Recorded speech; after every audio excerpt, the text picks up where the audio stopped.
Hello. What's up, fam? Welcome back. This is probably our only, not holiday-themed episode for the month. And it's also, the only one that we actually have a script. Yeah. Everything else is more, chit-chatty. But I do want to start off. Yes. With the thing I forgot to tell y'all in the ketchup episode. Oh, yeah. So, Gemma's birthday was this past week, so my middle child's birthday. Mm-hmm. Not this past week, week before. Anyway, sometime recently was her birthday. So we let her have a little birthday sleepover, okay? Mm-hmm. So 4 of her closest friends came over. First off, one of these children had never spent the night at my house. I have only met this child once or twice. She's crazy, okay? Mm-hmm. One of the children that came is a relative and is a freshman in high school. The rest of these girls are 10, 11 years old, 12. Wait a minute. She's a freshman in high school? You know who I'm talking about, right? I do know who you're talking about. I did not realize she had gotten that old. Yeah. That's my bad. Yeah. I keep turning my gain down because I'm over here crunching on I am. Y'all are just getting it. I'm raw dogging it. Sorry.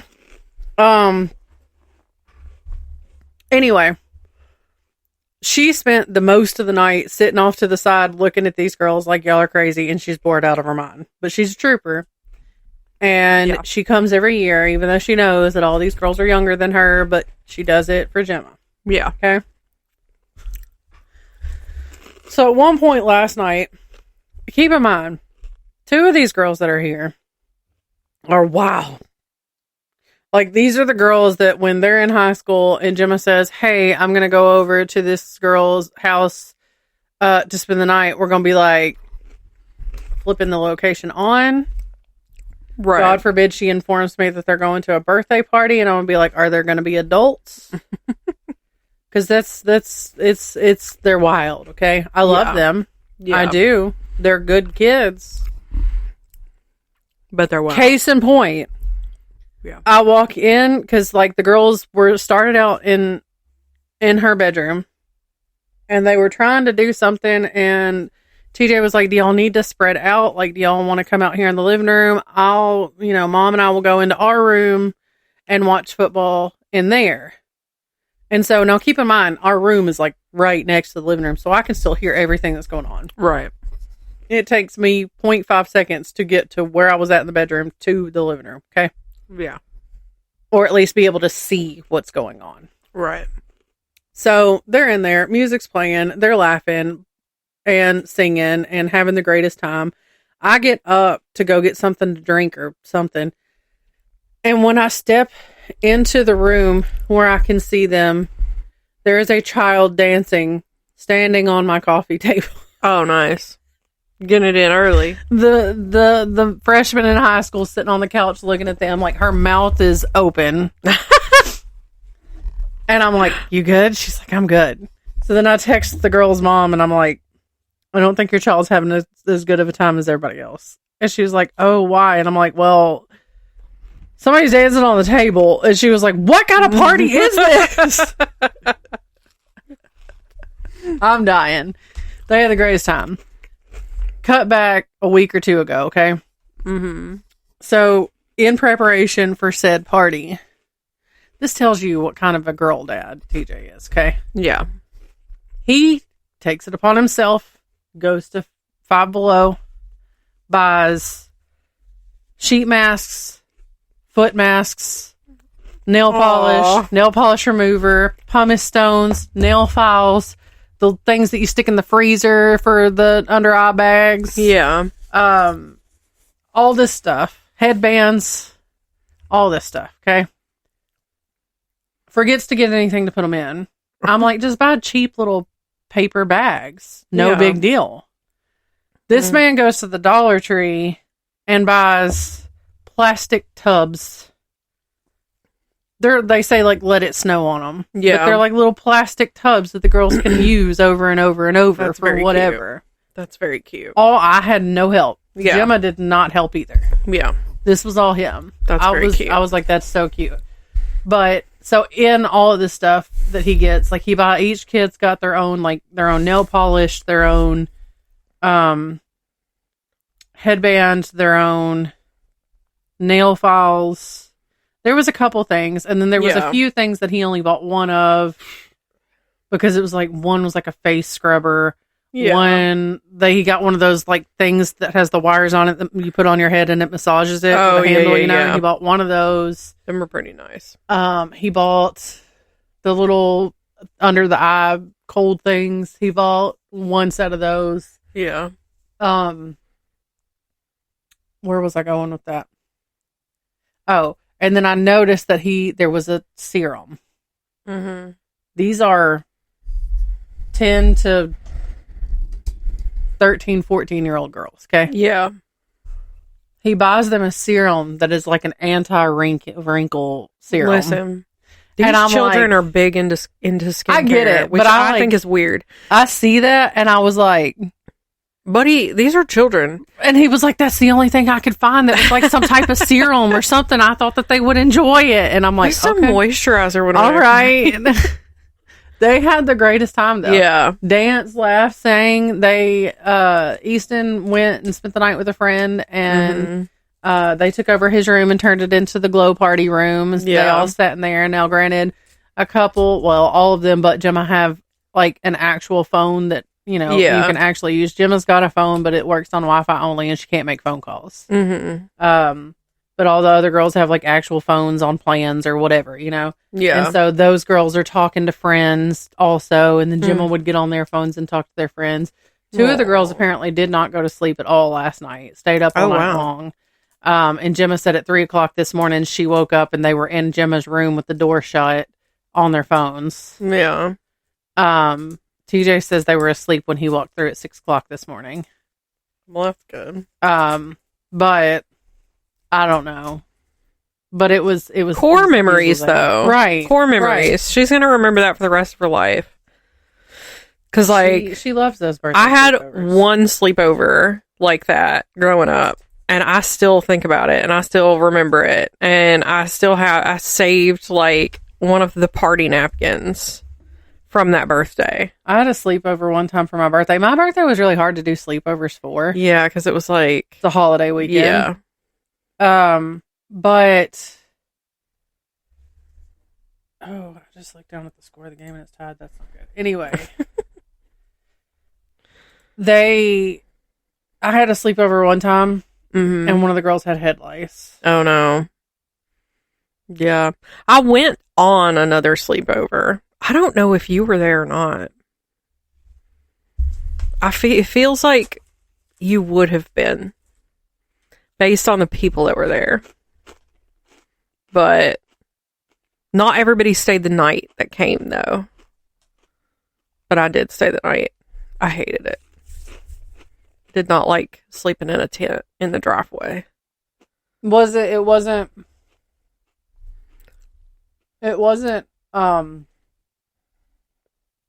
I'm trying to... Mom worked at the bank with me. She now lives in another state, and Mom does also. Mom and Dad do also. I don't think so. You know who I'm talking about? No. Okay, then I wouldn't. She was there, though. I wouldn't have gone. But it wasn't her party. I rarely got invited to any other parties than those. Yeah. It seemed like it was like all of the... I want to say it was like 4th grade. And it was like all of the girls who did like mass choir were there. For sure. But also, I think like all of the girls that were in... Because she and I were in the same class. Is it the person that was... Does she live here? She lives in Tennessee now. But is she married to someone of a different nationality? Yes. Okay. No, I never went to any of her sleepovers. Oh, okay.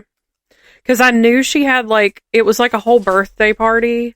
And not everybody that came stayed the night. It was only girls that stayed the night, but I feel like there were also some boys from our grade there. But they did not stay the night. They were not allowed to. I don't remember it. And then I also went to a Halloween party once. And I keep thinking about this one thing they had that I would love to do at one of your Halloween parties one year. It's where it's like covered and you stick your hand in and you it's like labeled as something, like it's like eyeballs, but it's peeled grapes. Right. Just because it's so nostalgic. It's like a nostalgic activity because nobody does that kind of stuff anymore. Right. So I feel like it would be fun to do something like that. I went to a Halloween party once. And there was a hayride. But I think I was older. This was older. This was like 8th grade, maybe 9th grade. Did they live? Girl, I couldn't tell you. Okay. I was dropped off with a friend. Quote unquote a friend. I was nice to her. Nobody else was. Was the driveway like a straight up and down driveway? I don't think so. I don't remember. It was a nice house. I don't know. Anyway, what are we talking about this week? We are talking about Sorry, Not Sorry. Spooky Nebraska. We're bringing back the spooky series, Spooky State series. Did we do it last month? Maybe. I think we did. I'm pretty sure we did. I'm texting you the name of the home of the girl. I think I was invited via a friend. Oh, I do. That's think how I was there. I went to a couple parties there. Listen, I got a story that involves that person indirectly. So her brother-in-law was part of like a big name country music band at the time. Mm-hmm. And I made up a whole story about how me and this man were friends. And, like, he would come to the school and tell me he was leaving to go on tour. And I didn't tell my parents this. And they're thinking, like, there's somebody, like, a pedophile after me. Yeah. I made up this whole long story of how we were the best of friends because I met that guy one time at her house. Mm-hmm. I came up with some wild shit as a kid. Listen. Some younger kids, the youngest sibling, they just be saying shit. Listen. You know what? Yeah. Yeah, no, you know what? Absolutely. I can't even argue. My sister's listening. She's like, yeah. Yeah, no, they do be just saying shit. She's going to text me. I give it 5, 4, 3, 2. My phone just buzzed in the future. Yeah. Yeah, no, because my sister, sometimes I'll get a message. I don't think she listens to this anymore, but the day this drops, sometimes I'll get a message and I'll just be like, girl, you just be saying stuff. She also just be doing stuff. Anyway, Nebraska. Any Hoosers. I'm going to jump right into it and bring you 2 stories. And then she's going to bring you whatever she's going to bring you. It might be an Uncle Sandwich. It might be some laws. What the hell is an Uncle Sandwich? A knuckle sandwich. Oh, I thought you said Uncle Sandwich. I was like, no. What? All right. Ball Cemetery. Approximately 15 minutes south of Springfield, Nebraska, there is a winding dirt road that snakes its way to an iron gate that marks the entrance to Ball Cemetery. This is the only way in or out of the cemetery, and trespassers have been met by a caretaker with a shotgun who lives nearby. And this is not a ghost, this is an actual human being with an actual weapon. For decades, there have been rumors that this dark and lonely plot of land is haunted by mysterious entities that defy logical explanation. I just saw the second part of that message of who you went with. Yeah. The hot dog girl. Yeah. The Ball Cemetery. I wasn't going to say it, but that was my first thought anyway. You know she started that herself? I know. The Ball Cemetery originally began as a family cemetery. However, a neighbor, David Adelman, had one of his children reinterred here.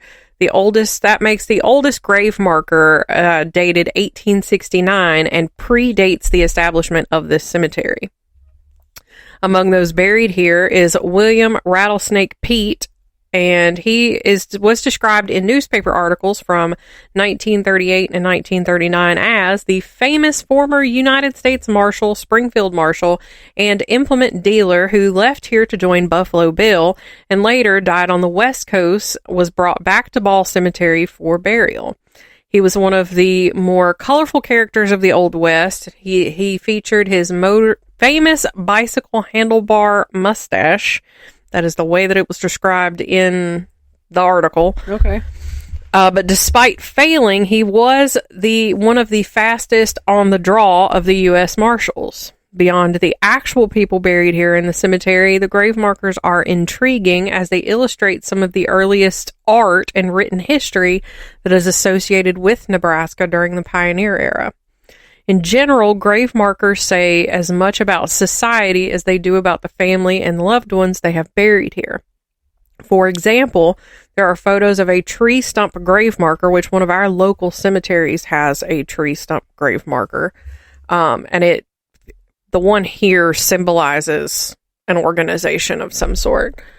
But in the Victorian era, the tree stump grave marker represents a pivotal point in history for the people of the United States, and it speaks to the transition of people from a primarily agricultural lifestyle to a more industrialized lifestyle.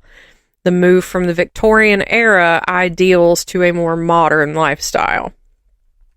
There are other gravestones that tell stories of illness that wiped out entire families, with their deaths being eerily close to each other, and other grave sites lay over their back, the tombstones lay on their backs after being pushed over by vandals.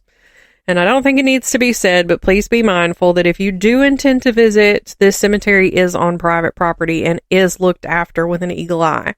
Vandalism in cemeteries not only is disrespectful to the deceased, but to their families, and it interferes with potential historical findings.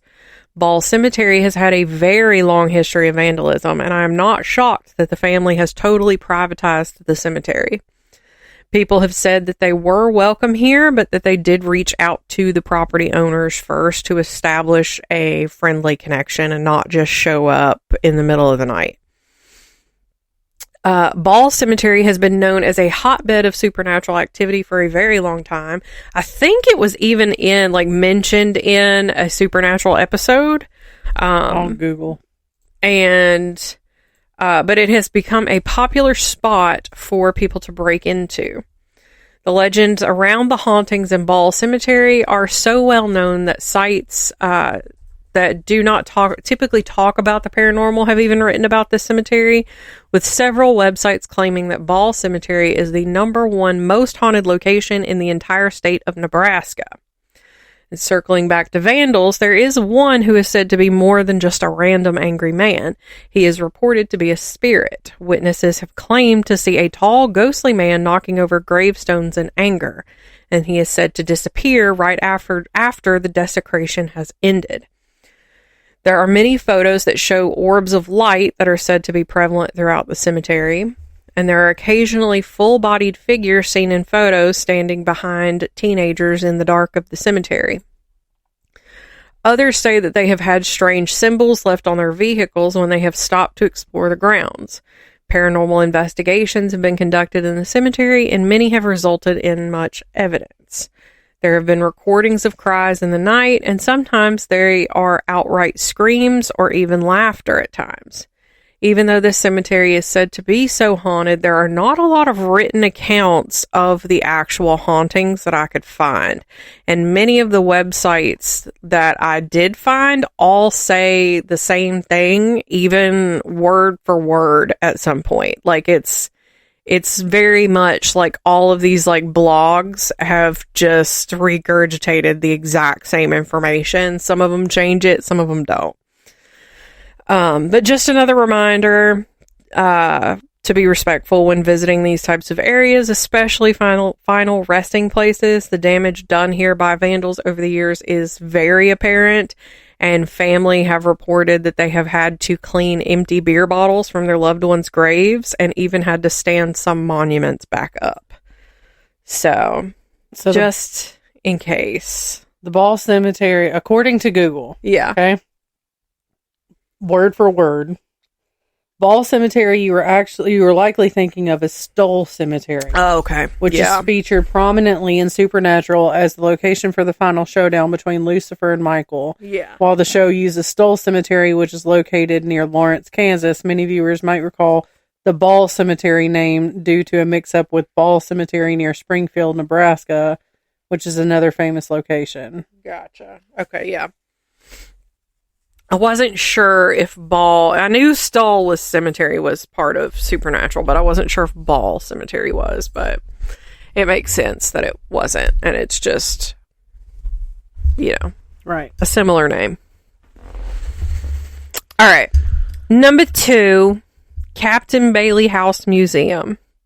Included on the National Register for Historic Places, this 7-gabled house is built of brick that was manufactured in one of the 3 brick factories in early Brownville.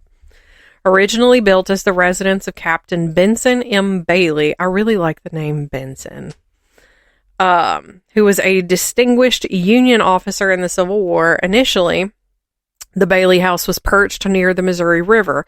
However, due to the shifting riverbanks, Captain Bailey decided to move the home, brick by brick, to its present location on Main Street. Post-war, he brought his new family from Tennessee to Nebraska, which marked the beginning of the home's storied history. The family remained in the home until the unfortunate deaths of Captain Bailey and his second wife. The Bailey family escaped the perils of the Civil War, but their peaceful life was short-lived. Good old legend says that their new home came with an envious neighbor. In 1880, Mrs. Bailey died under mysterious circumstances believed to be from ingesting poisoned food. Just 3 years later, Captain Bailey died under very similar and mysterious circumstances.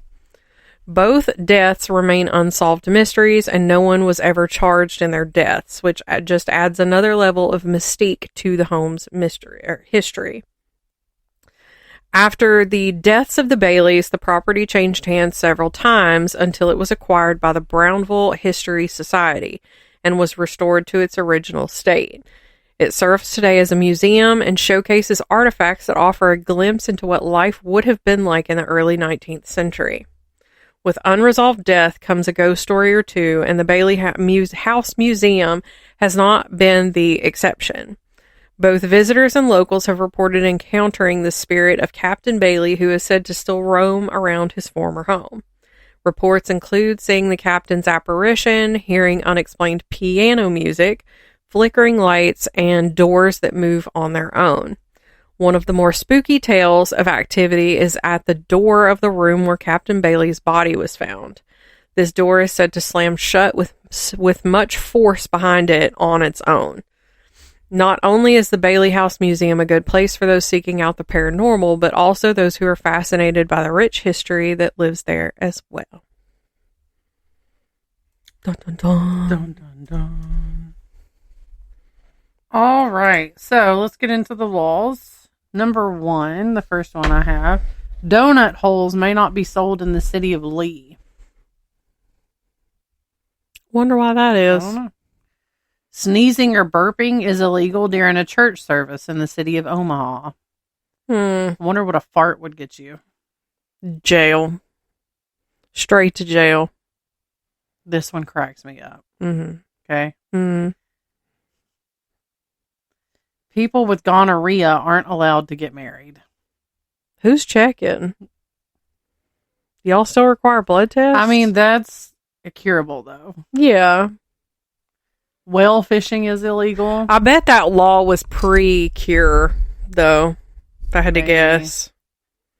Having false teeth made out of leather is illegal. Why would you want Right. them? I bet that tastes bad and smells worse. In Omaha, again, barbers are not allowed to shave chest hair. I don't know that I've ever known anyone to walk into a barber and be like, shave my chest. No. They go to somebody who waxes. Generally. This one, I feel like, is a... It's a justice. It's Mm-hmm. people probably think this law being made at some point, okay? Mm-hmm. Mothers are not... It's illegal for mothers to give their daughter a perm without a state license. You know what? Fair enough. Fair enough. And, in case you were wondering, it is illegal to fly a plane while drunk. It should be, I feel like. Right. So here's some city ordinances from Lincoln, Nebraska. Mm-hmm. City code still limits horse speed to 6 miles an hour downtown. Mm-hmm. Dancing, bowling, and foot races are illegal on Sundays until, Monday at midnight. It's odd.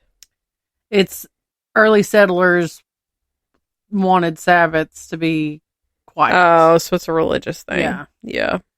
Riding a horse across the sidewalk can still trigger a $5 penalty. $5? Yeah. Be clomping all the way up the street. If you appear in public unsightly, then you can get a $1 fine. What's the definition of unsightly? And competitive horse racing on the streets is a $25 ticket. People just like drag racing with horses? Right. That sounds like a great time, actually. Yeah. So then some highway rules. Yep. Statute 39-1810 forbids herders from driving cattle on highways when a livestock lane exists. Understood. Okay. Yeah. That's something I've never experienced as a livestock lane. Right. If you spill manure in Omaha, you can expect a $250 ticket plus cleanup fees. Oh. Statute 60-6304 orders tarps for sand and gravel piled higher than the bed walls. And if that's not the case everywhere, it should be. Yeah. Loose cargo earns a class 4 misdemeanor and possible points on your driver's record. And vehicles must stop debris before it drops, sifts, or leaks into the pavement. That's pretty good. Right.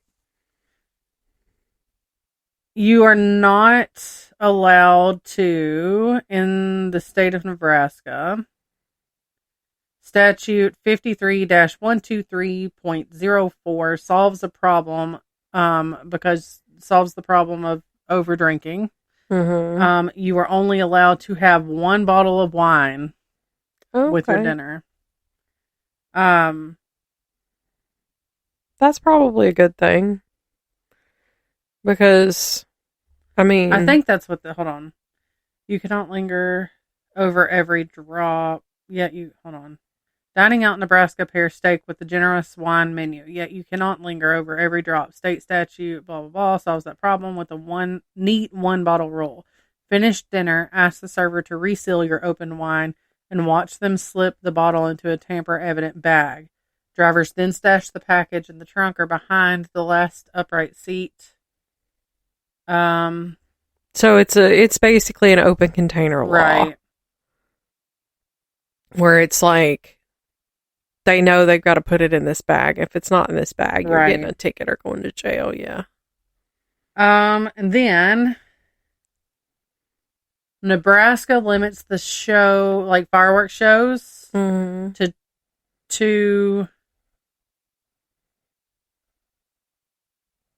you can only run sales for fireworks from June 24th through July 5th, and then just December 28th to January 1st.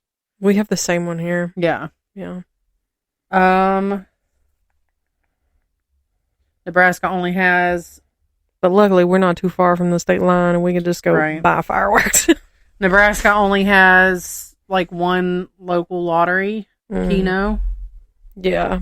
And then they close offices on Arbor Day. Oh. Okay. So, there's that. On to your next one. Hold on, I had a big yawn.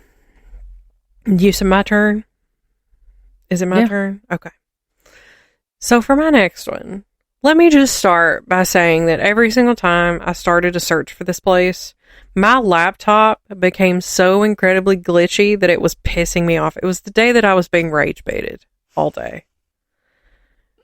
And because that whole previous story I told about the Bailey House Museum, I had to rewrite it because Microsoft Word glitched so bad that it forced shut down all of my documents on its own, and I had to reopen, and it didn't save a thing. This laptop glitched earlier. Guess what it pulled up? The auto-recovered document. Oh, okay. Yeah. Anyway, the Museum of Shadows is home to over 3,000 reportedly haunted objects that have been carefully vetted and displayed in the museum's 2-level space. Husband and wife team Nate and Kaylee Ratterman opened the museum, which holds items that have been verified by the couple as being haunted.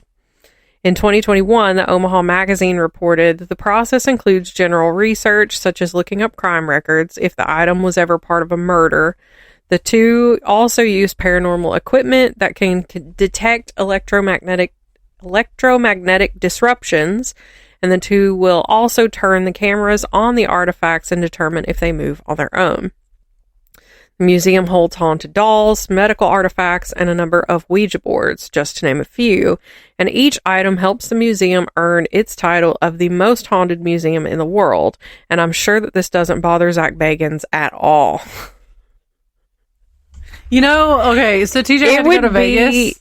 Yeah. He was like, we passed by it, and he was like, I wanted to go. He should have. I would. I'd have been mad. I want to go just to say I've been. Yeah, I want to go, but I'm going to cuss Zach Bagans the whole time I'm there. That's how that's going to work out. But, like, it feels like if... So you remember when we had the two local tattoo shops, and one actually won the Main Street Award for Best Tattoo Shop, and then the other one just went and made their own sign saying that they were the best tattoo shop? That's what Zach Bagans is, the other tattoo shop that went and got their own sign. And this one actually won the Main Street Award for Most Haunted Museum in the world. I like it. Kaylee claims to be a psychic medium, and she says that crossing over to visit the spirit world has been part of her life since she was a child. She told the magazine, "For me, it's all I ever knew."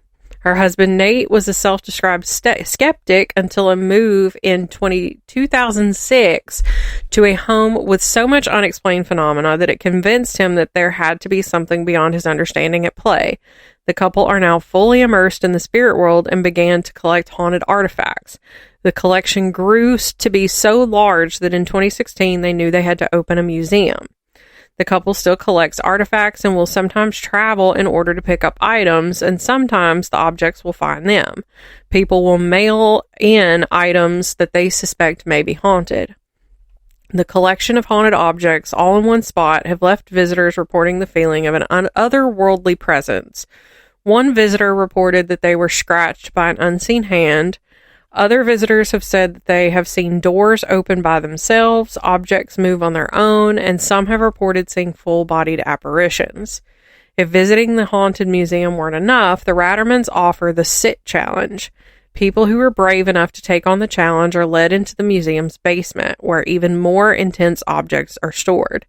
The person is given a flashlight with instructions to turn it on when or if they feel the need to tap out. The lights are then turned off, and for 10 minutes, it is pitch black.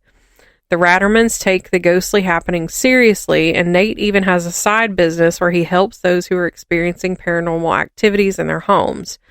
They recognize the fun and unique addition they have brought to their community, saying, "People like to know that there is something else different that they can do and tour through that's not like anything else they have seen before." Dun, dun, dun. Dun, dun, dun. You have one more, right? Yeah, I'll do another one. I have 4 more stories. Yeah, well, no, we were doing 2. Or 3 more stories. According to local legend, Witch's Bridge is haunted by the spirit of a mother who is forever searching for her lost child. During the early years of the railroad, dynamite was used to break up ice jams along the river, and settlers were eager to watch the explosions. They would come stand along the bridge's railing to get the best view. Legend goes that the mother and her young child were standing on the bridge, and the vibration from the explosion caused the mother to drop the baby over the side of the bridge, and the child was never found. Historical records indicate that there is at least some truth to this story because settlers did in fact come to watch the explosions. However, there is no record of the lost child. There are also stories that say a witch once hung herself from the bridge and her spirit has never fully moved on. On odd-numbered nights with an odd number of people, you can reportedly look over the edge of the bridge and see the reflection of yourself hanging in the creek. Some say if you look too long, though, the witch herself will appear and pull you into the water. A comment posted in April of this year on the Nebraska Haunted Houses site said that she and some neighbors were rumored to be involved in witchcraft at expense of the townspeople, and she was tied to a stake before having her house burnt with her inside. Now, if you stop to get out of your car on the bridge, your car will shut off, and if you stay at the edge of the bridge for too long, she will try and push you over the edge. And that since then, there have been an unusual amount of fatal car accidents on Witch's Bridge. I'm going there soon in the middle of the night. I genuinely cannot figure out if these stories are about the same bridge, as the lore for each seems to be vastly different. But how many witches' bridges can there possibly be in Nebraska? Right. So yeah, that was Witch's Bridge. It may be the same bridge. It may be two bridges. It may not be. That may not even be a place that exists. But you've learned about it first here at Wonders of Weird. There you go. We were the first to do it. The best ever. Now, what were you getting so excited about over there? Not the game. Oh. It's down to like the last 2.5 minutes, and Alabama just scored, and it was a tie game. And like now I'm like, damn, I wish she had another story. Like that story. I can tell another one. No, it's fine. It's fine. Because is this one's short. Yeah, but that's going to put us off. Wait a minute. Get it. Oh, no, this is my last one. I just have the one left. Okay. Well, I got lots more to cover. Okay. So, there's a flag. Sorry, Why guys. do I think I did 6 stories? I even numbered them at the beginning. There are 6 stories. Let me see. I may have actually read them all. Let me see. Hold on. Excuse me. Okay. So bars can't sell beer unless they're also brewing a pot of soup. I know what happened. Oh, yeah? Yeah. I did have another story. Do you have it on the recovered one? I closed that out earlier because I well. was like, oh, I already did this. Oh, okay. Well, did you hear that one, though? Bars can't sell beer unless they're also brewing a pot of soup. Okay. Barbers are not allowed to have stinky breath. You know what? So they're not allowed to. There's this Waterloo City ordinance was passed in 1910 and says that barbers are forbidden to eat onions between 7 a.m. and noon, presumably to spare their morning customers from their unbearable onion breath. I do think I read something somewhere else that said it was a different time frame. Hold on. This says 7 a.m. to 7 p.m. So the time is relative. Hotels are required to provide clean white cotton nightshirts for guests. Mm-hmm. Condoms can only be sold by doctors. And men are not allowed to run around with shaved chests. So not only can you not ask your barber to shave your chest, but you can't walk around shirtless with the shaved chest. Listen, I'm not mad at it. Right. Then don't tell me I just did what I don't. I think I did. It's okay.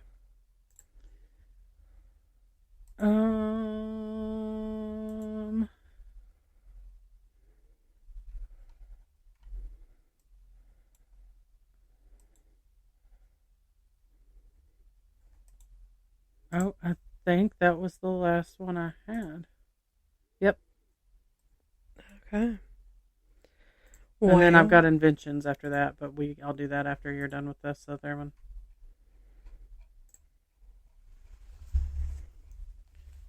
Okay. I did have a really good one. And I'm sorry y'all don't get to hear it because I can't find it. Can you, off the top of your head, give it? No. I'll save it for the next go round. Because, we'll do this again. Because there's so many places in each state. I think there's only been like 1 or 2 states where we've actually like struggled to find haunted places. But my last one, I'll close out with Scotts Bluff National Monument. It is one of the few places in the panhandle of Nebraska where wildlife is protected in its natural environment. This area is home to several species, including reptiles, amphibians, birds, mammals, and invertebrate. Migrating birds are also use the monument as a place for rest and feeding. The monument is surrounded by private land, and this somewhat restricts the movements of these animal populations in and out of the monument.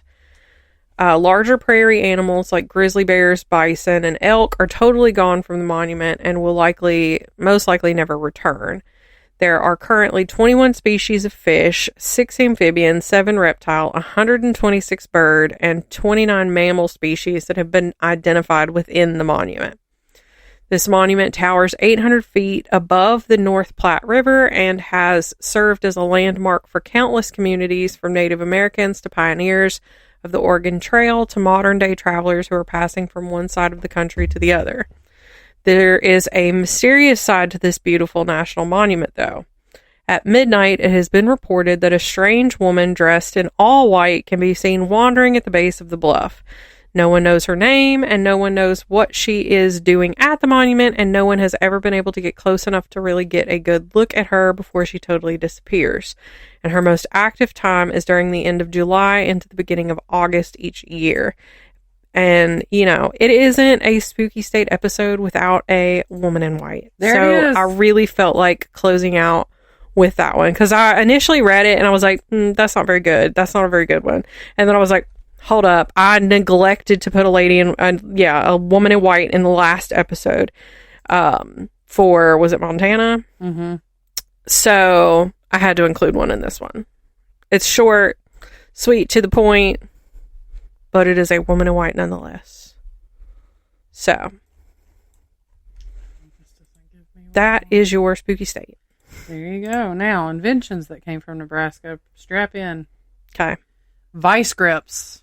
Okay. Like the locking pliers. Yeah. Danish immigrant and DeWitt blacksmith designed locking pliers in the early 1920s, and they were patented. Yep. In 1924. So then we have butter brickle ice cream. Okay. Never heard of it. No. TV dinners. Okay. In the 50s, Swanson created a meal that was easy to prepare and came in single portions. Other companies had already developed several different frozen dinner variations, but Omaha-based Swanson developed the idea nationally. The term TV dinner most likely came from families eating meals in front of the TV at dinner time. Mm-hmm. Because that was a whole new concept. Right. Nobody does that anymore. Like, turns the TV off to eat dinner. Sit and talk as a family. Y'all used to try. We used to do it every, maybe once a week. And it was nice. We should probably get back to that. The chairlift was invented by an Omaha design company, Union Pacific. Mm-hmm. James Curran created the ski chairlift out in 1936. Oh, his inspiration came from hook-equipped banana conveyor systems that loaded cargo ships in the tropics. Okay. Raisin Bran. I love Raisin Bran. I'm not a big Raisin Bran. I don't care for raisins. I love some raisins. I'm a little bit of a raisin hater.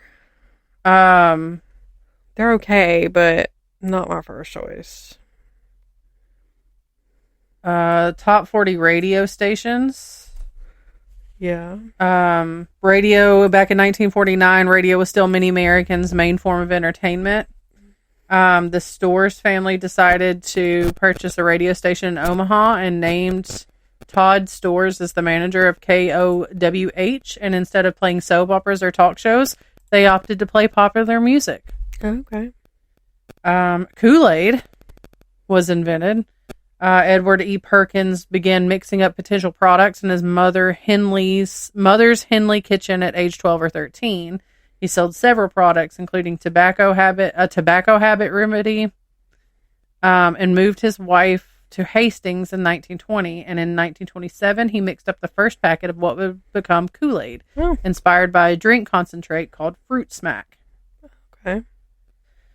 The Cushman Model 53 airborne scooter was developed by Lincoln Company, Cushman Motor Works. Mm-hmm. During World War II, they introduced this Model 53 airborne scooter, and it was designed to be dropped by parachute and airborne soldiers from a plane and ensured easy mobility and communication between units. Mm-hmm. The Reuben sandwich. Hell yeah. I love a Reuben. It was invented at Omaha's Blackstone Hotel by Reuben Kulikovsky. And it first appeared on their menu at one of the restaurants in 1925. I didn't realize that was like an American made. Is this a football thing? Yes, I think they just won. Did they win? It's hard when I can't hear the commentary. Yeah. The safer barrier, Mm-hmm. the steel and foam energy reduction or safer barrier minimizes. My tongue's not working. Listen, the later it gets, the more tongue-tied we get. We just have to accept it. It minimizes the danger of racing. It lowers the risk to drivers in the event of a crash, and it is used today in IndyCar and NASCAR circuit tracks. All right, let me see if there's something different over here. Oh, yeah. That's their ball. Sorry. Sorry, guys. Raisin Bran. That might be it. Folks. Got me wanting a Reuben, though. I'm not hungry right now, but I ain't had a good Reuben in a while. The Runza. If you're not a Nebraska local, you might not even know what that is, it says. Yeah, and that's a shame, it says. It's a doughy bread pocket stuffed with beef, cabbage, or sauerkraut, onions, seasonings, and cheese. That does sound kind of good. It's actually a Russian creation, but Nebraska is credited with bringing it to bringing it stateside. Americanizing it, yeah.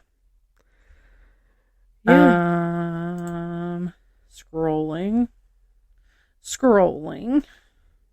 I never wanted to go to Nebraska to eat before, but listen, if there's one thing I'm going to do whenever I go on vacation, I'm going to eat. I still be thinking about that meal I had at Bayona in New Orleans. It was so good. I think that's it, folks. I think that's all I could find. All right. To be real. Well, so there's that, guys. I hope you enjoyed. Yeah. What's our nonprofit? What did we decide? Look for like adopt an elder program at like your local nursing homes, whatever, for Christmas. Treat them. It's an easy way. A lot of them want for not much. They just want like a cozy blanket, a soft sweater, puzzle books, puzzles. Elders love puzzles. So yeah, see what you can do to like adopt an elder who doesn't have family and is like stuck in a nursing home or has family that doesn't visit them. I like it. And it is, and sad truth is it's all too often that elders are put in these nursing homes and then all but forgotten. Like sometimes it's because they were terrible people. Sometimes. But a lot of times it's because their families just don't want to deal with visually seeing the consequences of someone aging. It's hard. It's hard to do that. But you can make their Christmas a little bit brighter. My mom always said that if she got Alzheimer's, that we just need to put her in a nursing home and then never come visit because she'd never know anyway. Listen, I saw. I don't know that I can do that. Bev. I don't know if anybody follows the lady who was on Wife Swap years ago. Her little family is so funny. She said, if I'm 90 years old and I'm eat up with dementia and y'all got me in a nursing home, make sure y'all are giving me drugs. She was like, I've been sober for most of my adult life because it's a problem. She was like, if I'm in the nursing home and I don't know where I am, give me the good stuff. Right. She's like, I'm not talking about giving me morphine and keeping me comfortable. She's like, I want to be having a good ass time. Right. So there is Nebraska. We will hit y'all with whatever the next month is. It's in alphabetical order, so I'm sure you'll guess, and I won't know until we start planning and we have to look it up again. In the meantime, you can follow us on Facebook, Instagram, TikTok, YouTube. Email us at wondersofweird@gmail.com. Yeah. Roll Tide. Did they win? They did. Bye. Bye.